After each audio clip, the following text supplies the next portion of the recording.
No one taught you how to read your energy.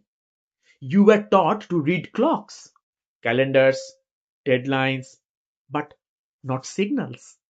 Energy literacy means knowing when to push, when to pause, when to redirect. Without this skill, burnout is almost inevitable. High performers aren't special, they are energy literate. They read early signs and adjust before collapse.